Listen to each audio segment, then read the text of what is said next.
The people who have lived at the edge of Africa's bottom forests for generations will tell you there is something else than a simple predator lurking around, something that walks upright, something the size of a man covered in hair that watches you from the dark between the trunks and is gone before your eye can fix on it. They have a name for it. They call it the Otang. This is South Africa's Bigfoot. And I want to be clear about something from the very first sentence because it matters. This is not a story about one drunk hunter and one blurry photo. This is the one that the more I dug into it, the less I could explain away. While the rest of the world has spent 60 years arguing over a few seconds of shaky film shot in California, in this one stretch of forest, the sightings were never really argued about at all. They were just known, quietly, for a very long time. And that, honestly, is what got under my skin. Because here's what you find when you start pulling on the thread.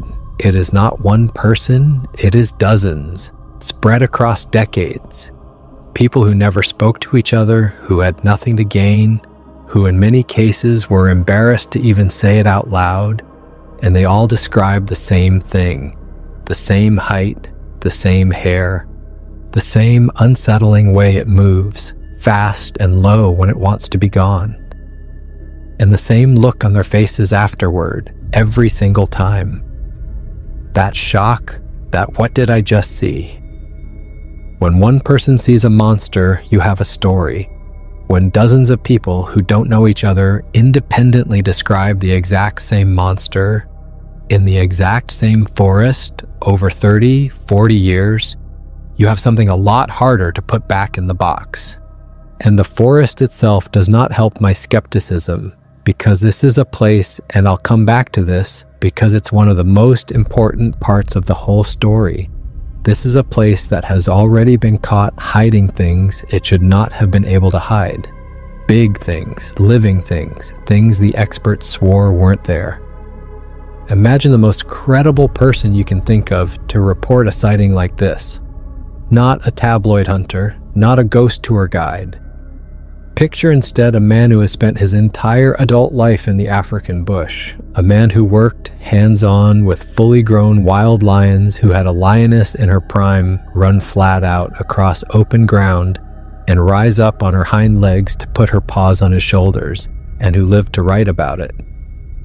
A man trained professionally over decades to observe large animals and to not be fooled by them. One of the most respected lion conservationists alive on Earth. That man walked into the Nisna forest, and he saw the Otang not once. He saw it again, and by some accounts, again after that. And here's the part that I keep turning over in my head, the part that makes this more than just another sighting. A man like that, with an international reputation, an entire life's work built on his credibility as a scientist, had the most extraordinary encounter of his life with the kind of creature that could make him famous overnight or destroy everything he'd built. And he said nothing. Nothing. For years he buried it, sat on it, let the world go by without a word. Why would a world-famous scientist see the impossible and then keep it a secret? That question sat with me for weeks, and the answer is stranger than the sighting itself. Why? Why would someone with everything to lose and possibly everything to gain remain silent? To understand what he saw in that forest and to understand why he hid it, we have to go back to the beginning. We have to start with who this man actually is. Because once you know that, you cannot unknow it. And every blurry legend you've ever rolled your eyes at starts to look a little different. His name is Gareth Patterson. If you're into African wildlife at all, you may already know the name because the man is the real thing. Not a personality, not an influencer with a drone, but one of the most genuinely respected conservationists the continent has produced in the last half-century. The press has called him things like the writer who roared. The Born Free Foundation's co-founder, the actress Virginia McKenna, has spoken about him in the same breath as the legends. The Times of London wrote that, like the great lion men before him, he simply cannot bear the thought of a lion that isn't free. That is the level we are talking about. And to understand why his word carries the weight it does, you have to understand where he came from. Because Gareth Patterson is the direct heir to one of the most famous wildlife stories of the 20th century. You've heard of Born Free, even if you don't think you have. The lioness Elsa, raised by hand and returned to the wild. The book, the film, the song your grandmother knew. That was the work of George Adamson, the man they called Baba Yasimba, the father of lions, who spent his life taking captive and orphaned lions and teaching them how to be wild again out in the Kenyan bush. Adamson was a legend and a bit of living saint to people who care about these animals. Gareth Patterson became his protege. He went to Adamson. He learned at the feet of the father of lions himself, working alongside him right up until the end. And the end, when it came, was brutal. In 1989, George Adamson was murdered by bandits. And in the aftermath of that killing, 3 orphaned lion cubs were left with no one. And it fell to Patterson to take them on. Sit with that for a second, because this is the kind of detail that tells you who a person is. The mentor is gunned down. The lions he loved are suddenly orphaned. And a young man picks up that impossible torch and commits years of his life to giving those 3 cubs what Adamson would have wanted, a return to the wild. He carried the whole legacy on his back. The genes of those lions, by the way, still run in the prides of the Thule bushland today. He pulled it off. And I don't think people who haven't done it can really grasp what that work involves. This is not a petting zoo. Rewilding a lion means spending years in daily, physical, dangerous contact with an apex predator that could end you in a single motion and would never even mean it personally. There's a scene Patterson has described, and McKenna recounted it too, where a full-grown lioness named Rafiki, in the prime of her life, came running flat out straight at him across open ground, and instead of bringing him down, rose up on her hind legs and laid those enormous paws over his shoulders. An embrace from an animal built to kill. You do not get moments like that from a man who is faking his bond with the wild. You get them from someone who has earned over years a place inside an animal's trust. That is the caliber of field observer we are dealing with. Why does this matter so much for a Bigfoot video? Because the single biggest weakness in almost every cryptid sighting on Earth is the observer. Untrained eyes in poor light, primed by fear and folklore, misreading a bear or a shadow or a stump. That's the honest, boring explanation behind the overwhelming majority of these stories, and I'll say so every time. But that entire category of doubt simply does not apply to a man who has spent his life professionally observing large mammals at close range in exactly this kind of terrain. Gareth Patterson knows what a baboon looks like in bad light. He knows what a bush pig sounds like, what a leopard moves like, what every shadow in that forest is supposed to be. He is, in a very real sense, the single hardest possible person to fool with a misidentification. And that is precisely what makes his account so heavy. I personally think that single fact that he didn't walk away when it would have been so easy to walk away tells you more about Gareth Patterson's character than any resume could. This is not a man who chases easy stories. And he proved that again in a way that nearly got him killed. Patterson is the man who investigated and then blew the lid off South Africa's canned hunting industry, the grotesque business of breeding lions in captivity just so wealthy clients can shoot them inside a fence and call it a trophy. He exposed it to an international television audience. And for that, he received death threats. He was intimidated, hunted in his own way. He wrote 2 books about it anyway. He has, as one writer put it, the scars to prove his conservation work, And I don't think that was entirely a metaphor. So when we talk about the witness at the center of this story, this is the man, a field expert, a protege of the most famous lion man who ever lived, a whistleblower who faced down death threats rather than stay quiet about something he believed was wrong. Decades in the bush, award after award. The opposite in almost every way of the person you picture when you imagine someone claiming to have seen Bigfoot. Which brings us to a word in the title of this video that I owe you some honesty about: secret. I use that word because it's true in the way that matters. He genuinely kept this to himself deliberately for years and chose not to publish it. But I want to be straight with you, because being straight with you is the whole point of this channel. There was nothing classified about it. No government file, no cover-up forcing his silence. The secrecy here was a personal choice, a man guarding something close to his chest. And the reason for that choice turns out to be one of the most human parts of this entire story. We'll get there. Remember when I said this forest was caught hiding something? This is the part. And once you hear it, the otang stops sounding so impossible. The forest is not just a backdrop here. The forest is, in a strange way, the key to all of this. The Kinisna Forest sits on the southern Cape Coast of South Africa, the Garden Route, if you've ever heard of it. It is the largest complex of indigenous Afro-temperate forest in the country, a dense, ancient, tangled world of yellowwood and stinkwood and fern, threaded with old elephant paths and very little light. Patterson himself has walked something like 22,000 kilometers inside and around this forest on foot over the years. 22,000, that is roughly the distance halfway around the entire planet. He did not skim this place. He learned it like the back of his hand. And here's the thing that I need you to really understand, because it is the hinge the whole story turns on. This forest already fooled the experts once, badly. For years, the official line, the position of the authorities, repeated with total confidence, was that the famous Kinisna elephants were finished, that there was at most one single, lonely old female left.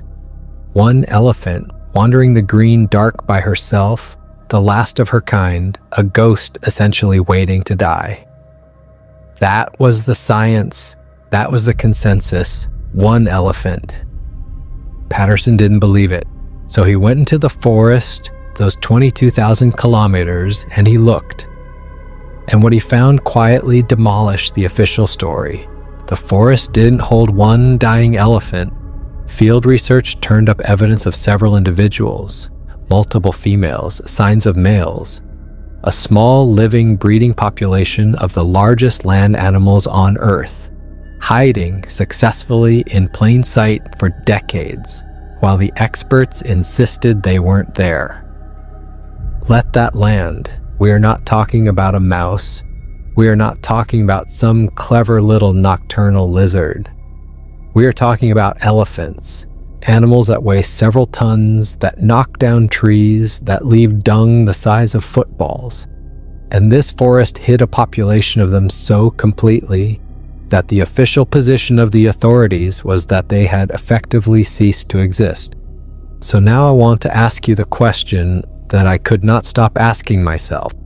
If the Kinisna Forest can hide a herd of elephants from the trained experts whose literal job it is to count them for decades, then what exactly gives anyone the confidence to stand up and declare that it absolutely cannot be hiding something else? Something that by every account is far smaller than an elephant, far quieter, far more deliberate about not being seen. And I'll go one step further because I think it's fair. We tend to assume that in the modern world, with our satellites and our trail cameras and our phones, nothing big could possibly hide anymore. But the Kinisna elephants were hiding through all of that. The cameras existed, the satellites existed, the experts existed, and they were actively looking. And the forest still won. Technology is not a magic eye that strips the world bare. It is only as good as where you point it. And a creature that knows the dark places of a forest it has lived in for generations is not going to politely wander in front of a lens. The Otang, if it's real, would not be hiding from the 18th century. It would be hiding from us now, with everything we've got, and the elephants already prove that can be done. I'm not telling you the Otang is real because elephants are real. That's not the argument. The argument is humility.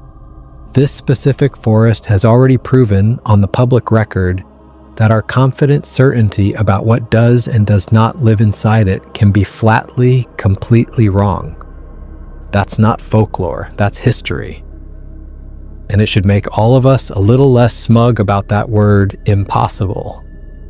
And it's worth dwelling on just how good a hiding place this forest is because the elephants didn't pull off a magic trick. They used the terrain. Afro-temperate forest like Nisna is not the open savanna you picture when you think of African elephants. It is dense, tangled, layered with canopy that swallows light and undergrowth that swallows sound. An animal that knows the paths can move through it like a fish through water and be 3 ridges away before you've registered the branch swinging back into place. The forest is honeycombed with ancient game trails, ravines, and pockets of near-total darkness even at midday. If you set out to design a landscape in which a large, intelligent, careful creature could live for centuries within a few hours' drive of a tourist town and almost never be photographed, you would build something that looks a great deal like the Kanisna forest.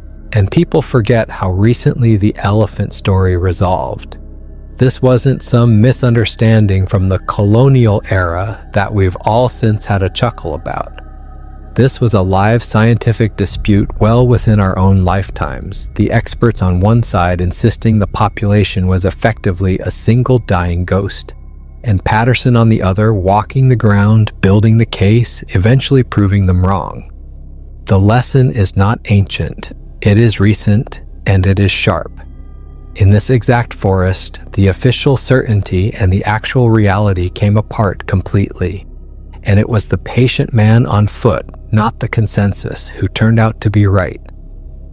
To the people of the Kanisna forest, none of this is exotic. That's the part outsiders struggle with the most. When you and I hear about a hairy bipedal creature in the woods, our whole cultural reflex kicks in: Bigfoot, hoax, costume, campfire story.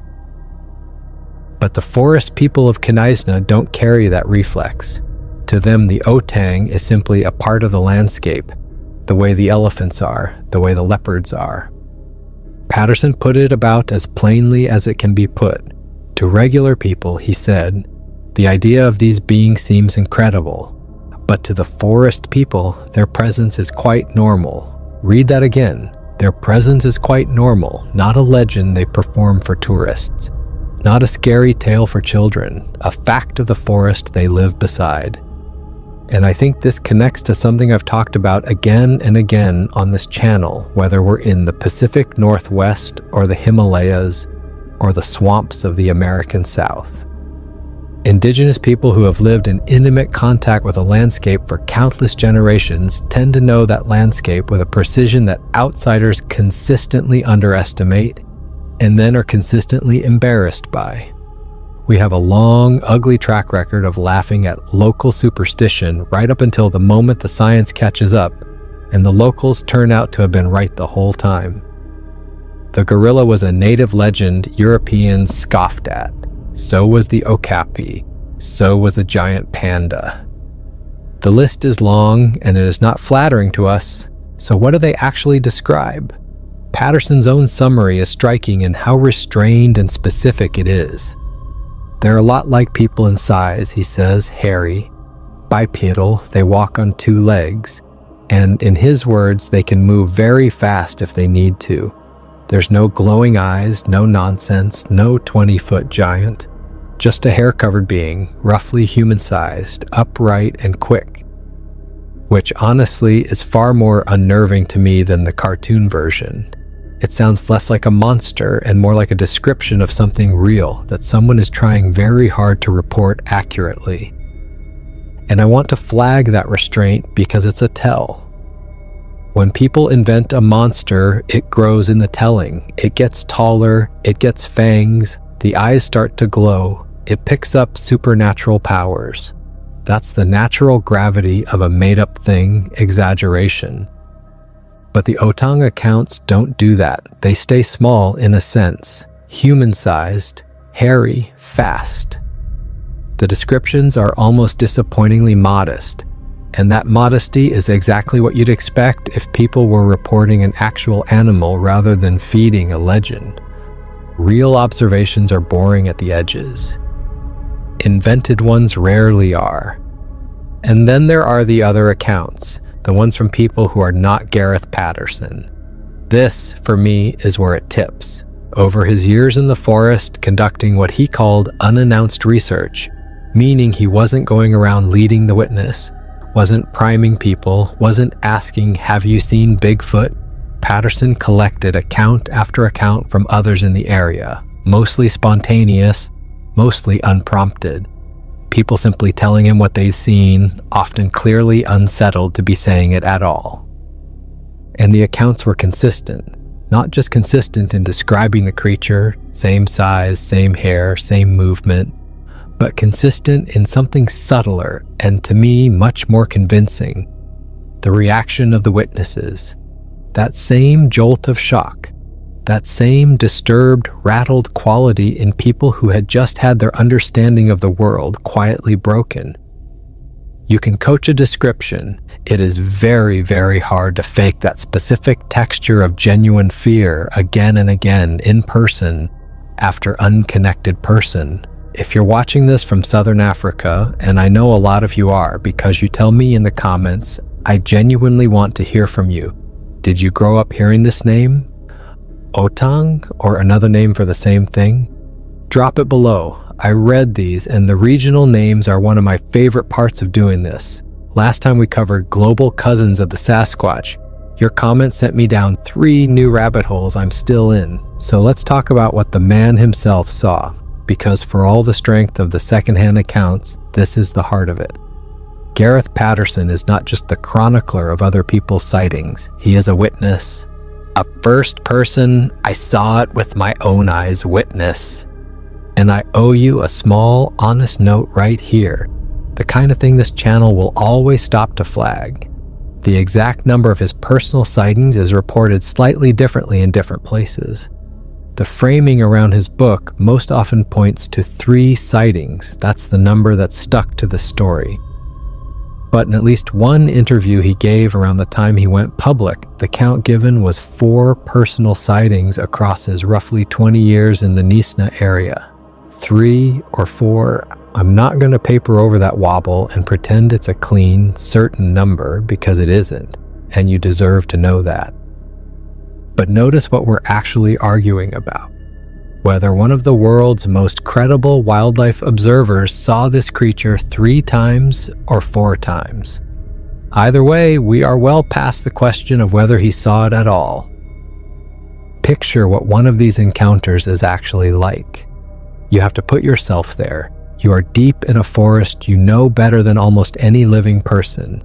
You've walked it for years. You know its sounds, its animals, the way the light falls. There's nothing in this forest that should surprise you anymore. And then in the green half-dark between the trees, there is a shape. And the shape is wrong. It is standing on 2 legs. It is covered in hair. It is roughly the size of a person, but it is not a person. And every instinct trained into you over a lifetime in the bush is screaming that at you at once. Picture it. A man who has looked in the eyes of charging lions, and in that forest, in the green dark, he freezes, because the shape between the trees is standing on 2 legs. And here is the detail I personally find more disturbing than any other in this entire story. It's not the size, it is the speed. And here's the detail that I personally find more disturbing than any other in this entire story. It's not the size, it's the speed. They can move very fast if need be. Think about what that means in the moment of a sighting. You see it. Your brain is still trying to refuse what your eyes are reporting, and in that suspended half second, it's already moving, already folding back into the forest, already gone. You're left standing there with an afterimage and a hammering heart, and absolutely no way to prove the thing you just saw was real. That's not the behavior of a myth. That's the behavior of an intelligent, wary animal that has survived in part, precisely by being very good at not being seen, which, when you stack it next to the elephant story, starts to form a genuinely chilling picture. A forest that successfully concealed a population of multi-ton elephants, and inside it, a creature that is smaller, quieter, faster, and if the accounts are right, actively, deliberately evasive. If you wanted to design something to remain hidden in exactly that forest, you would be hard-pressed to do better than the otang as it's described. And remember who's telling us this. Not a man prone to seeing things, not a man who needs the attention. A scientist who has stared down lions at arm's length and kept his head. When a person like that says calmly, "I saw it, and I saw it more than once," I find I have run completely out of comfortable ways to wave that away. Which brings us back to the question I left hanging at the very start. The strangest part. Why did he say nothing? Because he did say nothing for a long time. The otang did not appear in his earlier work in any real way. When Patterson published his major book on the Nisna elephants back in 2009, telling the story of his 8-year quest to prove that population existed, he mentioned the otang only in passing. A brief note, a whisper. He had been hearing about this creature from the local people for years by then, and he held it back. And here, finally, is the human truth underneath it, and I think it's beautiful in its way. He held it back to protect the elephants. Think about it from his position.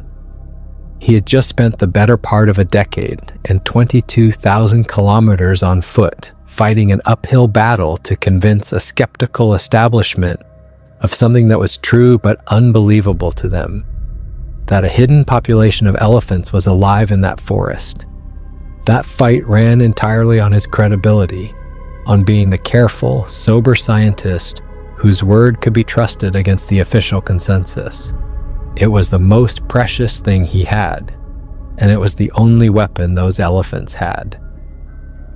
And now imagine he'd walked into that fight and in the same breath announced, "Oh, and also there's a Bigfoot." You can hear the laughter, can't you?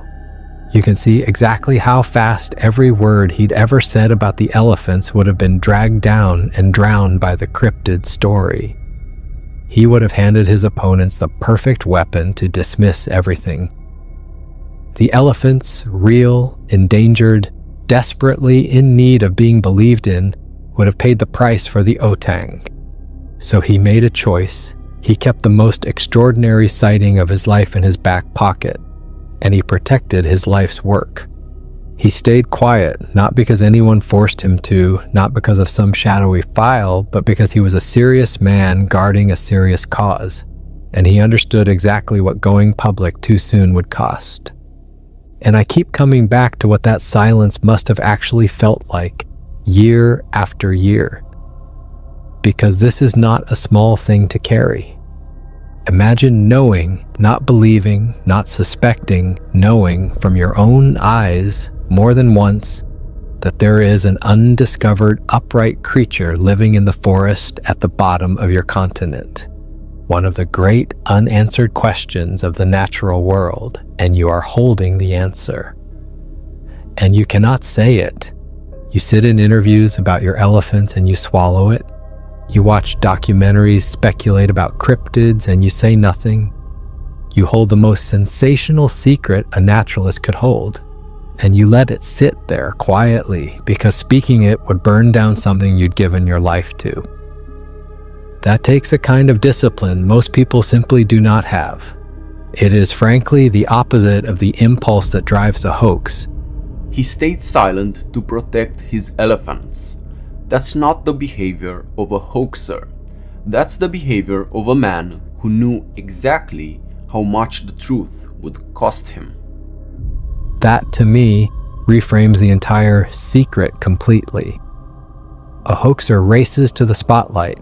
A fraud wants the camera, the book deal, the fame now. This man did the exact opposite. He sat on the single most sensational thing he had ever witnessed for years. Specifically because publicizing it would have served him and harmed something he cared about more. I personally find that almost impossible to square with the idea that he made it up. You don't invent a monster and then carefully hide it to protect your reputation. That's just not how lies work. And then, finally, in 2020, he decided the time had come. The elephant story was told and secure, and he gave the Otang its own book and let the secret out at last, laying out his own sightings and the consistent, unprompted accounts of all those others together in the open for anyone willing to read it. And look, if this is the kind of thing you want more of, creatures like this mapped out across every continent on Earth, told straight, with the real people and the real evidence and an honest flag whenever the ground gets soft under our feet, then do the thing that actually keeps a channel like this alive. Subscribe. South Africa was, for the longest time, the one big missing piece on the map for me, and we just put it in. There are more pieces. Stick around for them. Now here's where the cynic in the back of the room sits up and says, fine, one impressive guy saw something in a forest. So what? One man. Except it isn't one man. And this is the part that I think genuinely changes the shape of the whole conversation, because when Patterson finally published, he did not publish into a vacuum of ridicule. He published into a quiet, growing club of serious, world-class scientists who have gone on record saying they keep an open mind about exactly this category of creature, the relict hominoid, the surviving cousin of humanity hiding in the world's wild places. And these are not fringe names. I need you to actually hear this roll call. Jane Goodall, yes, that Jane Goodall, the most famous primatologist who has ever lived, the woman who rewrote our understanding of chimpanzees, has said on the record that she is fascinated by this and does not dismiss it. George Schaller, arguably the greatest field biologist of the modern era, a man whose name is gospel in wildlife science. Ian Redmond, the renowned primatologist and conservationist. Professor Gregory Forth, the anthropologist. And Professor Jeff Meldrum of Idaho State University, the anatomist who has staked his academic career on taking the footprint evidence seriously, and who you'll remember from the deep dive we did on his work not long ago on this channel. Meldrum, in fact, praised Patterson's book directly. When the world's leading academic proponent of the field looks at a conservationist's careful account and says, in effect, this is impressive and serious work, that is not nothing. That is a credentialed scientist vouching for the rigor of another credentialed scientist. And just to be clear about the company we're in, when Jane Goodall says she keeps an open mind about this, that is not some random person on the internet. That is arguably the most beloved and trusted naturalist on the planet, a woman who could say almost nothing publicly without it making headlines, choosing to say she doesn't dismiss the idea of relict hominoids. I sometimes imagine the conversation where you try to tell Jane Goodall she doesn't understand apes. I'll wait while you picture how that goes. The point being, the people on this list are not easily impressed, and they are not laughing. That should tell you something about where the genuinely informed position on this actually sits, and it is a long way from where the dismissive crowd thinks it sits. Now, I want to be careful and fair here, the way I always try to be with you. Open-minded is not the same as convinced. None of these scientists has declared the Otang a confirmed species, and I'm not going to put words in their mouths or inflate what they've said. What they have done and this is the point, is refuse to laugh. They have looked at the totality of these reports from every continent across all of human history and concluded that the honest scientific position is not mockery, but humility. That the question deserves to stay open. And think about how much that matters for our specific story. You have a witness, Patterson, whose personal credibility is about as high as a witness's can get. And you have the broader phenomenon he's reporting being treated as a legitimate open question by some of the most respected names in all of biology and anthropology. Those two things stacked together are a very different proposition from a blurry photo and a forum post. This isn't the fringe. This is the edge of the map, and there are real scientists standing on it, looking out. And the Otang does not stand alone. That's the last thing I want you to sit with, because it's the thing that, for me, lifts the hair on my arms. Same continent or the other side of the planet, the shape that walks out of the trees is always the same. Upright, hair-covered, gone before the proof can be gathered. Step back from South Africa, way back. Look at the whole planet at once. In the forests of the Pacific Northwest, the Sasquatch; in the high Himalayas, the Yeti; in the Australian bush, the Yowie, woven into Aboriginal tradition for thousands of years; in the jungles of Sumatra, the Orang Pendek; in the Caucasus, the Almasty; and now at the very bottom of Africa, in a forest that has already been caught hiding the impossible, the Otang. Different continents, different cultures, different languages that, in many cases, had no contact with each other across the entire span of human history. And yet the same shape keeps walking out of the trees, upright, hair-covered, roughly our size or a little bigger, powerful, shy, fast, always just at the edge of the firelight, always gone before the proof can be gathered.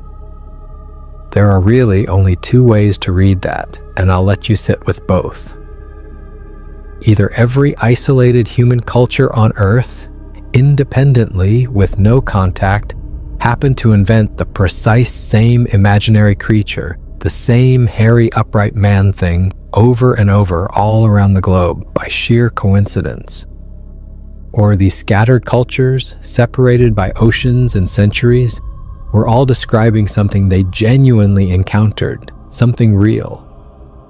And there's a reason the relict hominoid idea isn't pure fantasy to the scientists who keep an open mind about it. We know now, beyond any doubt, that for most of human history we were not alone. There were other kinds of humans walking the earth alongside us. The Neanderthals, the Denisovans, the strange small Flores people, the recently described Homo naledi found right there in South Africa. Our species is the last surviving twig of what used to be a whole branching tree of upright, tool-aware, human-like beings. Extinction tidied that tree down to just us, or so the standard story goes. But the standard story, as we keep learning, has a habit of being incomplete. And every culture's hairy man in the woods sounds suspiciously like a memory of the cousins we supposedly left behind. I'm not going to tell you which one is true tonight because I don't know, and I'd never pretend to. But I'll tell you this much, the coincidence explanation gets harder to swallow every single time I add another name to that list. And the Otang, sitting there at the foot of Africa, backed by a man who walked among lions, it's not the weakest entry on that list. Not even close. It might be one of the strongest. If your mind's running the same direction mine is right now, if you're sitting there thinking, how many of these are there? How far does this map go? Then comment the one you want me to dig into next. The Yowie's been at the top of my list for a while, but you tell me. You've sent me somewhere good every single time, so let me leave you where I keep ending up whenever I think about this one. There is a forest at the bottom of Africa that they call, fittingly, a place at the edge of the world. It is old beyond easy reckoning. It already proved on the public record that it could hide a herd of elephants from the very experts paid to find them. And walking that forest, 22,000 kilometers on foot, half the distance around the earth, was a man who had nothing to gain and an entire towering reputation to lose. A protege of the father of lions. A man who faced down death threats rather than stay quiet about something he knew was true. And that man came back out of those trees and told us, carefully and reluctantly, and years too late to profit from it, that there is something else living in there. Something upright, something hair-covered, something that watched him 3 times, maybe 4, and vanished before he could ever prove it to you or to me. I personally cannot take a man with those credentials, and that record, and that reason for staying silent, and stuff him into the box marked liar. I've turned it over and over, and he won't fit. And that doesn't make the Otang real. I want to be honest with you to the very last sentence. It doesn't prove a thing, but it does make this one impossible for me to simply ignore, and I've learned to pay attention to the cases I can't ignore. Because the cases that haunt me are never the loud ones. They're not the viral clips or the obvious hoaxes that fall apart the moment you breathe on them. The ones that stay with me are the quiet ones, the credible witness who didn't want the attention, the detail that's too modest to be invented, the forest that already lied to us once. The Otang has all 3, and that combination is rare enough that I felt I had to bring it to you, even knowing I can't hand you a body or a bone or a clear photograph. Some stories earn your attention not because they're proven, but because the usual easy answers run out. So the next time someone tells you with that confident little smile that there's obviously nothing out there in the deep woods, remember the Nisna elephants. Remember a forest that kept its secret in plain sight for decades, until one stubborn man walked far enough to find it. And then ask yourself honestly, what else is still standing in the green dark, perfectly still, watching us decide it can't be there? I'm Alex, thank you for watching, and I'll see you in the next one.